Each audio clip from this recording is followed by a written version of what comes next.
Item 2, Exchanges, Demutualisation and Merger Amendment Bill. Second reading. Minister of State Alvin Tan.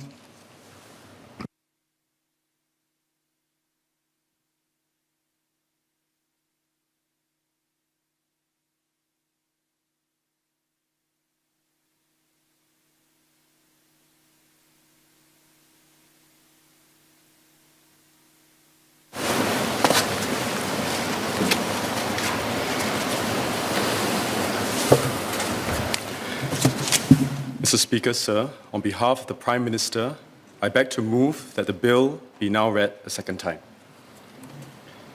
In 1999, the Exchanges, Demutualisation and Merger Act, or EDMA, was passed to facilitate the transfer of ownership of the Stock Exchange of Singapore, SES, the Singapore International Monetary Exchange, SIMEX, and the Securities Clearing and Computer Services to an integrated exchange, Singapore Exchange Limited, or SGX.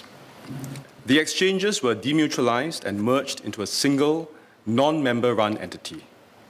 And the essential aim was to put the integrated exchange in a stronger position to hold its own internationally and to develop new growth opportunities.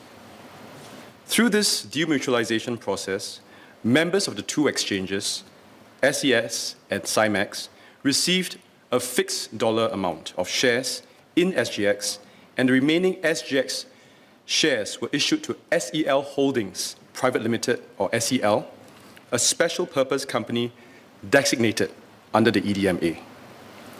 SEL placed out some of the SGX shares to new investors and retained the rest. Now, this portion of SGX shares that SEL retained, which I shall refer to as the original SGX shares, are currently held by SEL for the benefit of the Financial Sector Development Fund, or FSDF. MAS set up the FSDF in 1999 to support the development of Singapore as a financial centre. And FSDF is controlled and administered by the Monetary Authority of Singapore, MAS, subject to the directions of the Minister in charge of MAS. The dividends and any proceeds in respect of the original SGX shares are channeled towards the FSDF to fund financial sector development initiatives in Singapore. These include initiatives which develop sector-wide capabilities and infrastructure, promote financial innovation, upgrade skills and expertise, and support financial education. It should be highlighted that under the EDMA, SEL is not able to exercise or control the exercise of the voting rights attached to the SGX shares. And this feature remains unchanged in the proposed amendments to the EDMA. And this is important because it is not intended for MAS, in its capacity as FSDF's administrator, to impinge on SGX's capacity to make business decisions. And this safeguard further enables MAS to play the roles as SGX regulator and FSDF's administrator without conflict of interest. SGX announced on 5th August 2021 that it would be implementing a scrip dividend scheme, SDS, to offer its shareholders the option to receive all or part of their dividend entitlement in SGX shares. SGX has explained that this scheme would allow shareholders to reinvest their cash dividends in SGX's medium-term growth journey.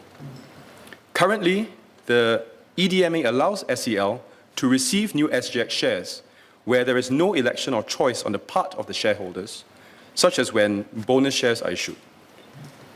However, it does not allow SEL the flexibility to elect to receive new SGX shares when these arise from corporate actions taken by SGX, such as scrip dividend schemes.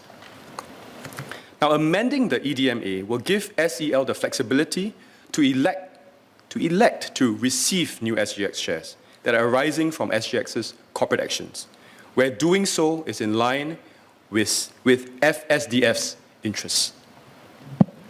Mr. Speaker, sir, I will now go through the broad areas of amendments in the bill.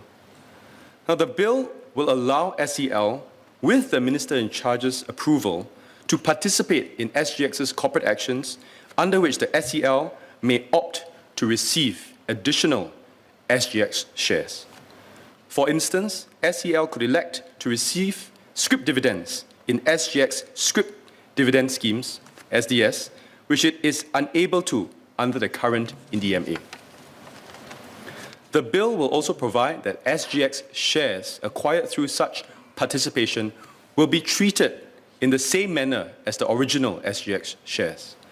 In particular, consistent with the original SGX shares, SEL will hold the new SGX shares for the benefit of the FSDF.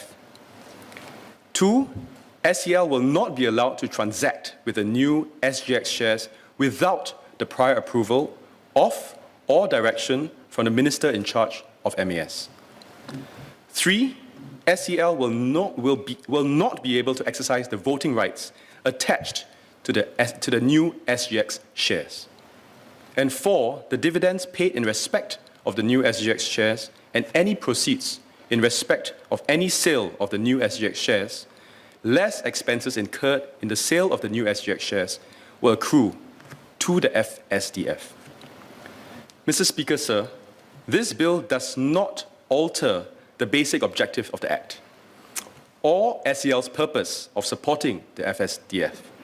It only enables SEL to participate in corporate actions taken by SGX under which SEL may elect to receive new SGX shares. The new SGX shares will be treated the same way as the original SGX shares. Mr. Speaker, sir, I beg to move.